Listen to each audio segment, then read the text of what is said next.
Welcome to the TFD Performance Podcast. I'm your host, Jordan Sullivan, and this is the show where we break down popular science into easily digestible and actionable information to give you the blueprint to be a high performer in your life. Today, I'm joined by TFD Performance Dietitian, Ryan Hasell. In this episode, Dojo and I are talking about dietary fat. We'll break down what fat is, the different types of fat, the health benefits of fat, the detriments of certain types of fat, the difference between omega-3 and omega-6 fats, and we finish off with a discussion of the ketogenic diet. Let's get to it. All right, we are live for another episode of the TFD Performance Podcast, joined by our performance dietitian, Mr. Ryan Hasell. Dojo, thanks for coming on. Hey, thanks for having me on, Geordie. Always good to come back. All right, we're going to be talking about all things fat today. If you've been following us, you would have seen Dojo and I have been posting about this for a bit this week. It's always an interesting topic because I think obviously carbohydrates get a lot of the shine when we talk about macronutrients. Protein, everyone loves protein to build big muscles and because of Arnie and whatnot. But fats, I think in recent years have had a resurgence almost. When I was growing up, at least everything was like low fat. We were going through that low fat period and it was kind of demonized. And I feel like now with the rise of things like the ketogenic diet and carnivore and things like that, fats are kind of taking a whole new perspective in the public eye. So it'd be interesting, and I think it's super informative to break these down and go, what are fats? What are the different types? What are omegas? And, what is a keto diet and what does it actually do? So I'm going to leave it over to you, Dojo. Let's break it down. Yeah, sweet. So, a good place to start is probably what are fats? And I guess most people probably have like a surface level understanding of what fats are and where they fit into the diet. But I guess the most basic description is they're one of those three macronutrients that we've talked about before, like we've chatted about protein and carbs. And fat is sort of like the last one in that group of nutrients. It's a really energy dense nutrient. So for example, the protein and carbs, they both provide around like 4 calories of energy per gram, whereas fat sits at more around 9. So it's like more than double the amount of energy per gram that you're getting from either like protein or carbs. So very energy dense.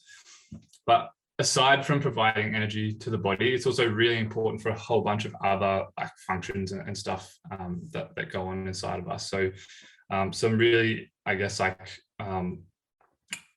really important ones that come to mind straight away are things like cell membranes. So in our body, like we're made up of cells, and all of our cells basically have this outer lining called a membrane, and that is primarily made up of fat.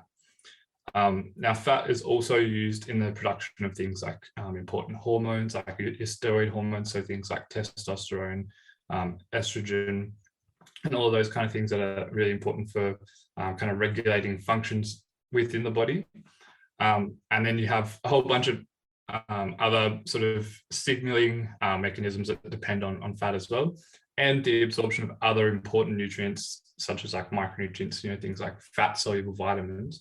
That really depends on the intake of fat in your diet as well. So yeah, I guess that's kind of like a umbrella view of what fats are. Yeah, I think a cool thing to talk about as well is like fat in the body. And I think people just automatically, they just think, oh yeah, when I think of like, where is fat in the body? You just think of the fat that you see under your skin, like your subcutaneous fat. But we have fat all over our body, right? We have visceral fat, which is around our organs. And like Dojo's saying, fat is just a major component of many other different things in our body. It's not just like what you see. Don't get me wrong, like subcutaneous fat does make up a huge portion of the adipose tissue or fat tissue in our body, but we have fat all over our body. And I think when people think of subcutaneous fat, in our society, at least, like we don't live in like 3000 BC China where like jolly people were celebrated and being like in a larger body was like you were a God gift to the earth type thing. People often demonize this. And so when we think of fat, I think we get this automatic assumption of, oh, it's bad. And so it's like, no, fat is not bad. Fat plays such a vital role in our body. And you see this all the time, especially in the work we do with athletes that go on like chronic low diets and they do it for a long period of time. Like Dojo just said, a lot of your steroid hormones, the backbone of them is fat. And one of the biggest steroid hormones is testosterone. And we see this with guys all the time. They go on these super low calorie diets where fat is very, very minimal. They're not meeting the minimum requirements of their body and their testosterone drops. and they're terrible humans. Like it's a horrible experience if you've ever experienced low testosterone. And that just goes to show just how important fat is in our diet. And I like another really important like piece of fat in our body is like our brains, right? Our brains are primarily made up of fat. So yeah, like all sorts of tissues and organs in the body like basically depend on fat.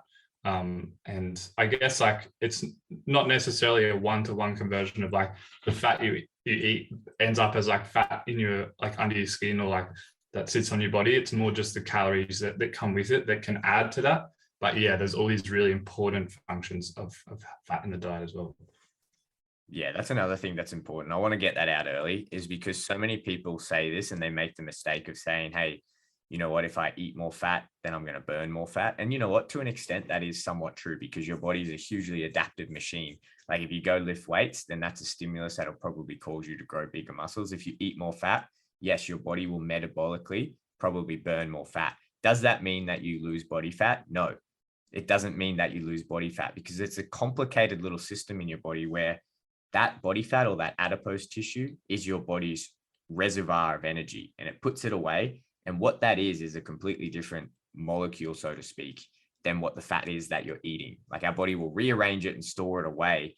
And just because you eat more fat in your diet and your body gets good at breaking down that fat doesn't mean that we're going to take more out of storage. The master determinant of whether we decide to take that out of storage or not is how many calories we eat. And I want to get this out early because so many people make this mistake and they go, oh, I'm going to eat like doesn't even have to be keto, even just like a higher fat diet, whether they want to go do fasted cardio because they believe it burns more fat. And you know what? In the most superficial sense of those words, it does metabolize more fat. It causes your body to metabolize more fat, but it does not necessarily mean that you're going to be mobilizing more fat from those fat stores. The master controller of that is how many calories you have. If you want to get those fats out of those fat stores, you've got to be in a calorie deficit or more accurately in a negative energy balance. That's the only way that's going to happen. And I guess we could probably do a whole podcast on just like energy balance and that kind of stuff. That would probably be cool to go over because yeah, like as you said, the fat, like, you know, like especially subcutaneous fat is like just basically our body packing away energy to be used later on. So that's when that balance comes into it. It's like really important because like when you're sort of consuming as much energy as your body needs, those fat stores are probably unaffected, but then like you start consuming more, your body's going to pack away more into these fat cells. They're going to grow in size. You're storing more fat. And then like as soon as you start, as you said, going into that negative energy balance, that's when we start actually taking that stored energy out to be used.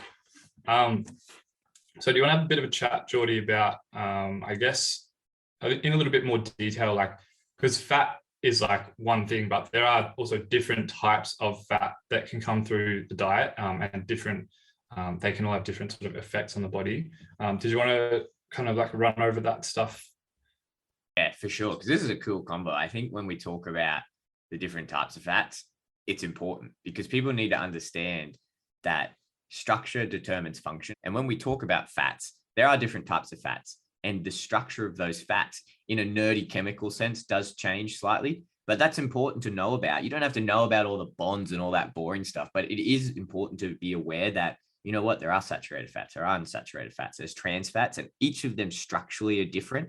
And that's important to understand because it changes the function of what they do in your body. And that's important because understanding that function can help you make more informed decisions about what type of fats and foods you put in your body. So yeah, let's break down what each of those types are.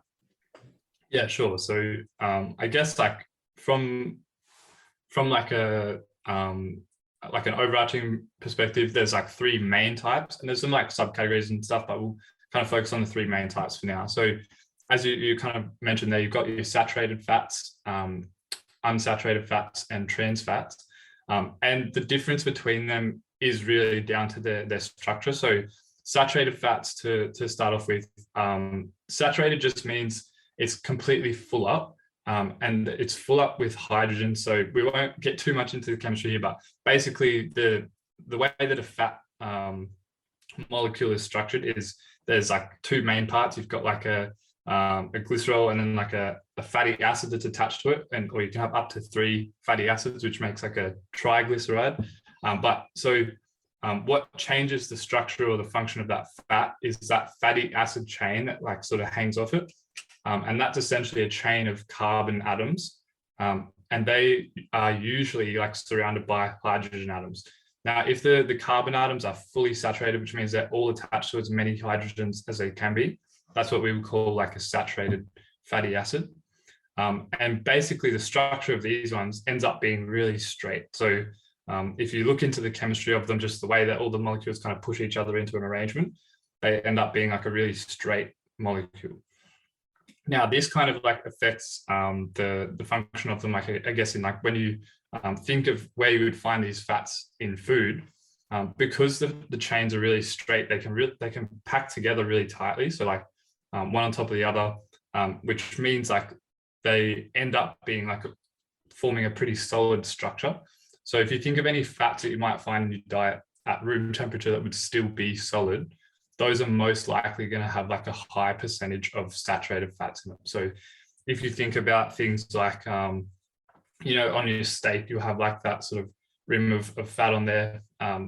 That is because it's solid. You kind of can tell that that's mostly going to be formed by saturated fats. Now, unsaturated fats, on the other hand, so they're not saturated, they have like less hydrogens than they could potentially be bound to. And that's because they have like these double bonds between some of the carbon atoms, which basically just means like one bond that would normally go to an extra hydrogen has just sort of turned back and connected back to the previous carbon atom. What happens here is these double bonds cause that fatty acid chain to kind of bend. And then like those bends in the chain lead to it then not being able to pack together. Like, so if you can kind of think about like the first one, the saturated fatty acids might be like, stacking like a bunch of papers on top of each other that are like completely flat. Like you can make a pile pretty easy. But then as soon as you start like crumpling them a bit and you try and stack them all up, all of a sudden that pile is going to get way bigger. And it's not going to like fit together as well. So these fats, because of that, like they're not able to pack together as tight. They're going to end up being a lot more fluid or liquid. So if you think of fats at room temperature, that might be more liquid. So, things like your olive oils, canola, like basically just any like plant oils, right? They're going to be like have a higher percentage of unsaturated fats in them. Now, the last one is your trans fats. And these ones are a bit different. So those first two that we chatted about, like saturated and unsaturated, they occur like pretty commonly in most foods, like or like most like naturally occurring foods. But trans fats, on the other hand, are basically where that fatty acid chain has it's unsaturated, but it's like trans unsaturated, which just means where that double bond is, that would have normally bent the unsaturated fat. The way that it's formed is like, essentially, like the only way that I can think of to describe this easily is it basically just forms on the wrong side. And then so instead of bending the fat chain ends up being straight, but with a double bond in it. Now, because this isn't like a really natural process, it does happen a little bit in nature, but like very rarely. Our bodies aren't really adapted to be able to kind of break that down efficiently. And so this type of fat, the trans fats, are more associated with some like negative health consequences. And we really only find them in high amounts in foods that are like basically processed. So, like foods that are going to be really fatty, but like things like fried chicken or like burgers, like all that sort of stuff. It's like deep frying in particular is a really common way of producing these trans fats. And that's why, one of the main reasons why a lot of those foods are kind of associated with a bunch of like sort of negative health effects. Does that all kind of make sense? Like the distinguishing between those three main types, Geordie? Yeah, sure. I'm just doing a bit of Googling. So I remember when I learned about this in university, I remember being told about New York, and I'm trying to find the year. I think it's 2008 or 2006 they passed a law, but in 2008 it fully went into effect that they just banned trans fats. And I think it's speaks volume to like the human condition. We just because the reason trans fats become a thing, the simplify the science of like what dojos are saying is like when you constantly reuse or reheat those oils, you can change those chemical bonds. And so like the most practical way to think about that is a deep fryer. And like we're talking about deep fryers, New York probably has what 60% of the deep fryers in the world all in that one city. So it's like these guys just constantly use it and not changing the oil. So you're constantly heating up that same oil. It what we call like hydrogenates the fats and causes them to come into trans. And it's just terrible for your health because your body's it's essentially like having a gene or a single gene mutation. And like with the human body, that's why it can cause cancers and so many problems. Essentially, trans fats, that's a very loose, not very accurate way to describe it, but it's a good way to think about it, that it's basically like a mutation of this fat. And our body's just like, what the fuck? Like, we don't know what to do with it. And that's why we get so sick. I'm reading now, because obviously this happened after I finished university. 2008, you weren't allowed to have any trans fats in New York. And then it was 2015, all of the states banned artificial trans fats. So artificial trans fats were completely banned because of how unsafe they were found to be in the body. And I think even in Australia and most places in the world kind of follow this now. And you think like that's important to know about, right? Like we often talk about, okay, the health benefits of fat or what can happen when you don't have fats. Like it's a good example. Like if you get too much of this wrong version of fats, and again, you're thinking of like deep fries, and what are you eating in deep fries? Deep fried fries, like burgers, like all the good foods. And like, where do they eat a lot of that stuff? In the US, like even the US of A, like the most crazy country in the world that does the most crazy things and refuses to change laws, even all got together and said, hey, you know what, these trans fats are so bad, we've got to stop them. Like that's saying something. Mm-hmm. Yeah, no, it's pretty crazy. And like the scary thing is, so like you can ban them all from, and like what ends up happening is they get banned from things that like are packaged on shelves. But then, like you said, like if the oil's just sitting in a deep fryer for hours and hours being used to fry chips and stuff, like there's definitely still going to be a fair bit of trans fat kind of produced there, and it's going to sneak back into the diet. But yeah, that's actually a really good analogy, Joy, that like the gene mutation one, because like from my understanding of kind of like how they actually impact your health is like, well, one of the kind of theories is say, like, so we talked about the membranes before that's on the cells, and the kind of the structure of the membrane, it's usually a combination of like saturated and unsaturated fats, and that kind of changes how solid or fluid the membranes are. And that's always kind of like changing. The body adapts that to kind of like, move things in and out of the cell. It's kind of a fluid process. But what can happen is once we get trans fats in there, they can sort of, because it's not like a normal fat chain structure for our body to use for that sort of application. But like once they start getting in there and changing like the permeability of the cells, or like just how those membranes function, I think that's one of the theories for where these like negative health effects start to come from, because our body just basically doesn't know what to do with them.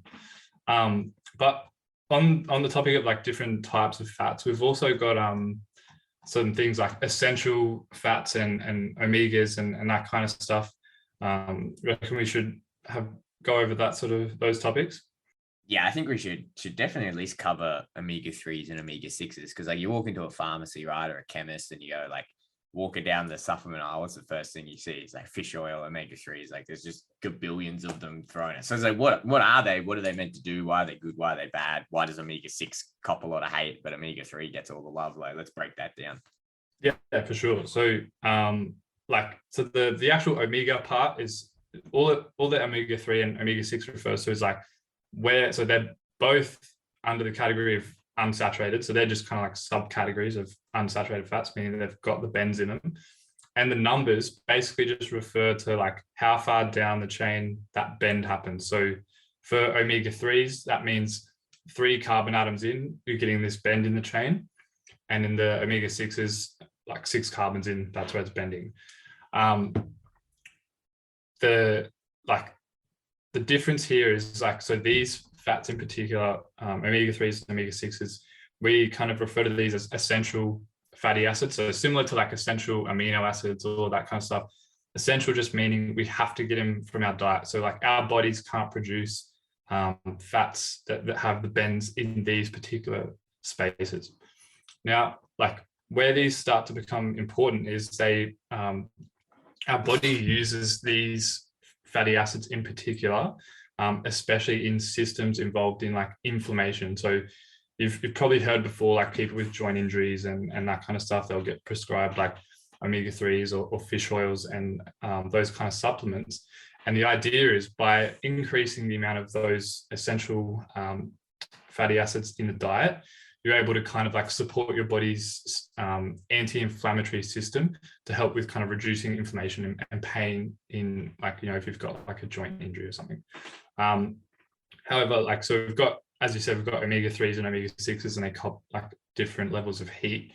Omega-3s in particular are the ones that are associated more with like the anti-inflammatory response, whereas omega-6s can, like, sometimes they've been shown to increase inflammation. So they're kind of like two, I guess, two ends on a seesaw, but they're both still really helpful and really important. And so like it's kind of good to have a balance of them rather than just like one.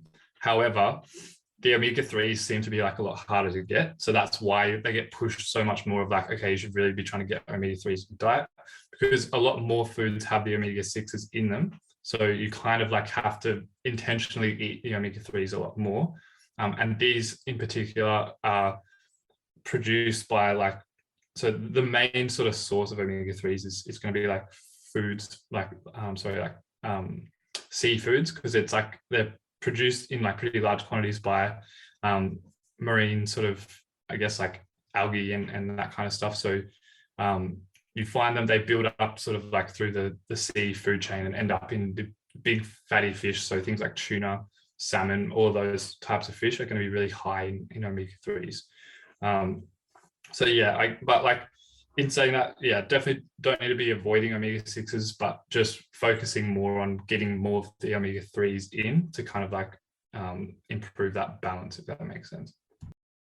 Yeah, like if you're a chemistry buff or you like biochemistry, then like fatty acid metabolism and all of this stuff is very interesting, and you'll get a mental boner going over all of this if you want to. But I think when you simplify it, and when I talk to clients about it, and because you often get a question around, it's like, oh, I need to avoid omega-6s and I need to get more omega-3s. It's like, well, no, like they're in the body there for a reason. If they weren't useful, your body just wouldn't have anything to do with it. It's just that, like Dojo's saying, it's a seesaw, right? It's like the light and the dark, the yin and the yang, they both work with each other. It's just when you look at the foods that we get the omega-3 fatty acids from, then you look at the foods we get omega-6 fatty acids, like omega-6 fatty acids, like vegetable oils, safflower oil, meat, poultry, eggs, things like that.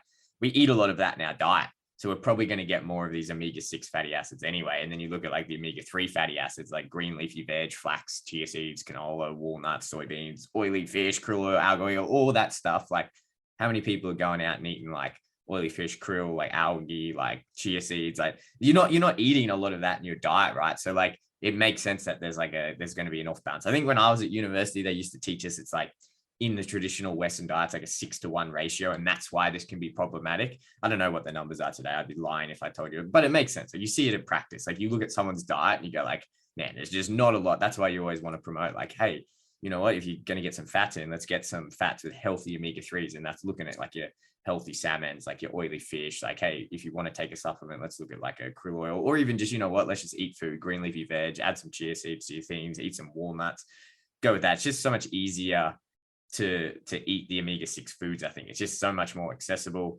and we don't often think about that. But it's not that one's necessarily worse than the other. They both work in sync. They're both part of that inflammation process. It's just we tend to eat more foods that have the omega-6s, hence why it gets so much hate. Yeah. And they're also both, like, aside from inflammation, they're also involved in other important stuff like blood clotting and all of that. So it's good to make sure you're getting a good balance of them. So I mean, like from a dietary fat perspective, like, I mean, we can always talk about fat metabolism and all of that stuff maybe down the line, but I guess that kind of covers the dietary side of the fats that are found in foods and all of that. Should we start to have a chat a bit about, like, because we've mentioned before on the carb podcast, like what kind of happens when we get down into these lower levels of carb diets, and one of the more common sort of like dietary fads that's been, or trends that's sort of come out over the last couple of years is keto. Did you want to have a bit of a chat about sort of like where dietary fat fits into keto, like how that kind of works, and where that might be, or like what applications that might have for athletes or people that are looking to or interested in exploring the keto diet? I mean, yeah, let's for sure do it. Like, everyone loves getting hateful messages in the DMs about, strict keto followers. And when you tell them it's not the greatest thing in the world, I think it's interesting. Like, once you understand it, like, let's break it down, because once you understand it, you can make a lot more sense of it. Like, I did my thesis and my master's about what's called a modified Atkins diet, which is a type of ketogenic diet. And there is good uses for it. Like, don't get me wrong, there are good uses for it. I would just never recommend it for athletes. But Dojo, I'll let you tell the people why.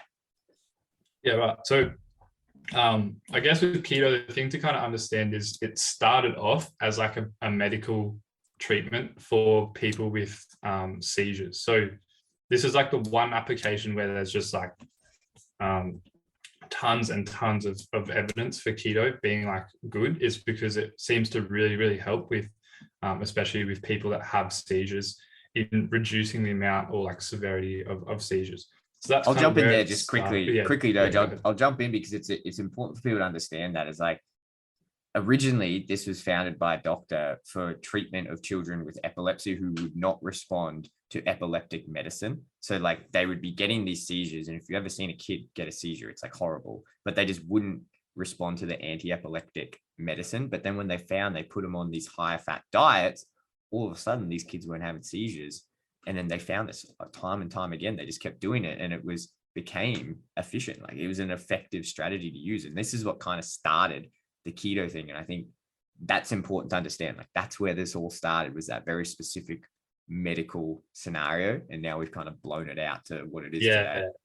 Yeah, so I think it's kind of mutated a bit since then, and it got sort of hijacked a little bit as a bit of a weight loss trend, because one of the things that they found was like, okay, we start these people on this keto diet, and all of a sudden they shift weight very quickly as well. So they're like, oh, well, here's another application for it where we could probably, I guess, like some people thought they could make a lot of money out of it, from getting this really fast, pretty sizable weight loss within the first couple of weeks from the keto diet.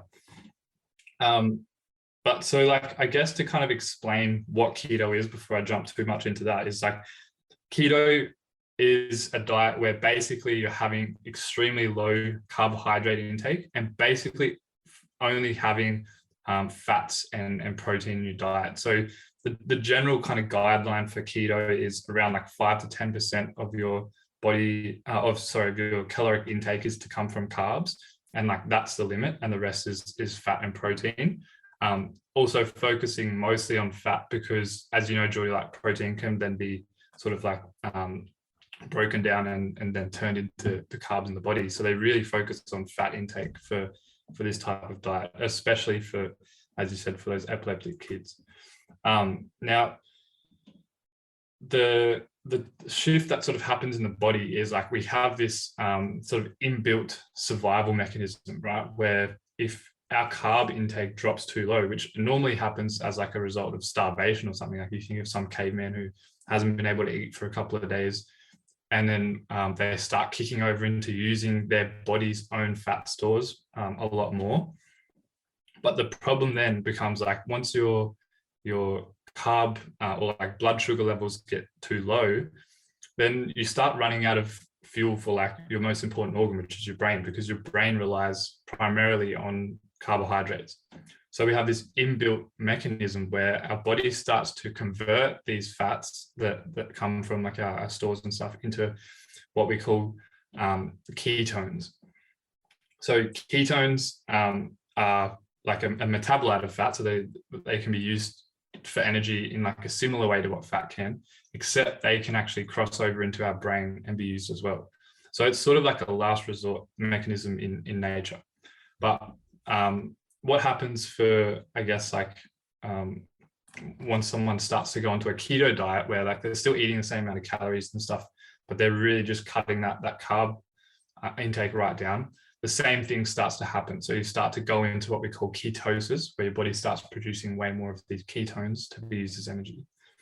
Now, a couple of things that come as like a downstream effect of this is like, once we start cutting into those or like our carb availability goes really low, we start also using our body's glycogen stores, which is our carb stores, to burn through those first.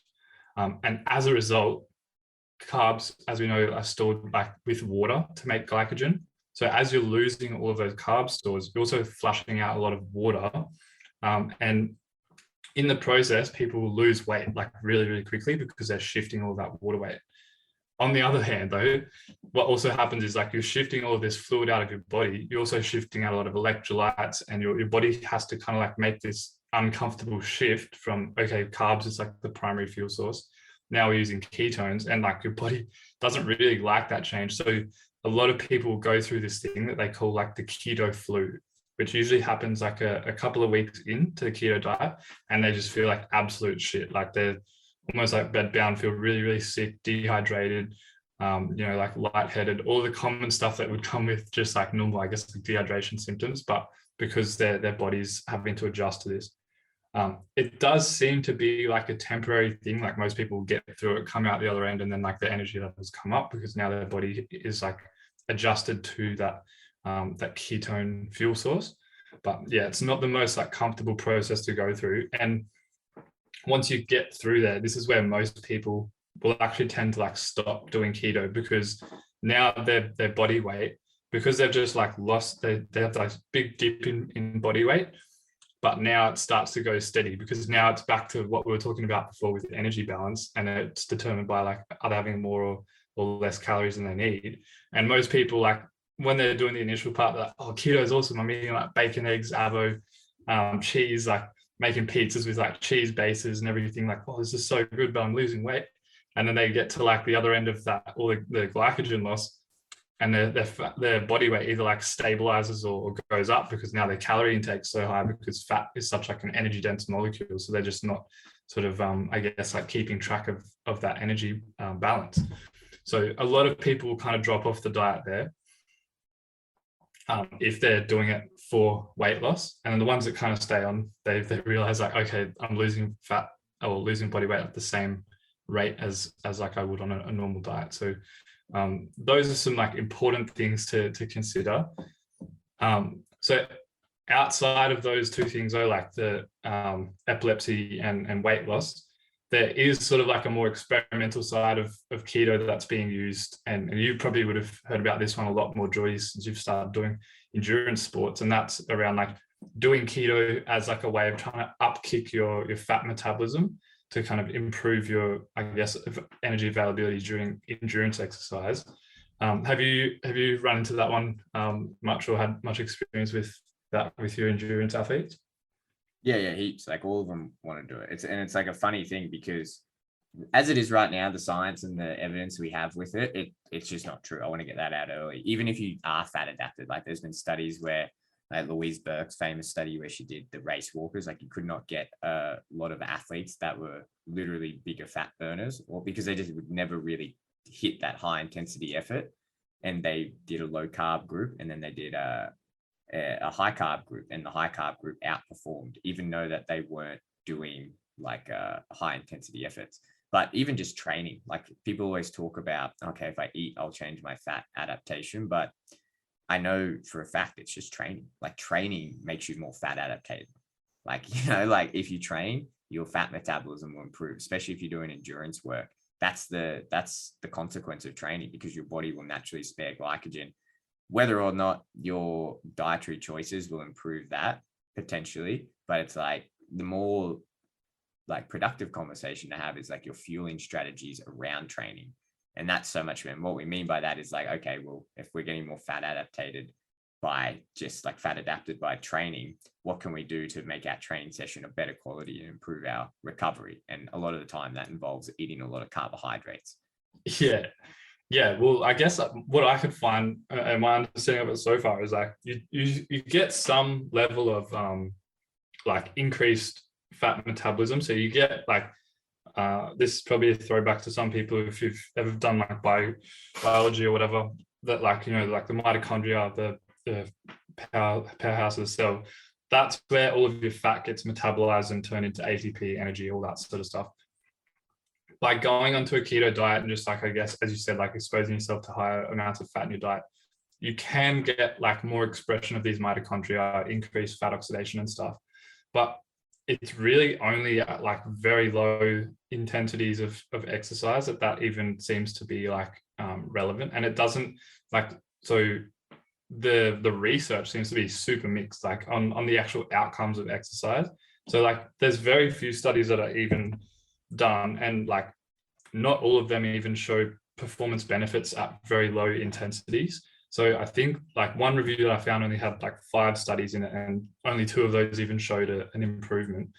And the comparison also comes like when endurance athletes are competing, like they're still getting up to like moderate intensity levels of like heart rate and stuff. And when you're like super fat adapted, it seems to actually like make your overall energy, I guess like production like less efficient as you start getting into the more moderate levels of exercise. So like even in endurance sports, it seems to have like, I guess from a theory level at least, like it can almost impair your performance. And absolutely at like high intensity or even moderate intensity exercise.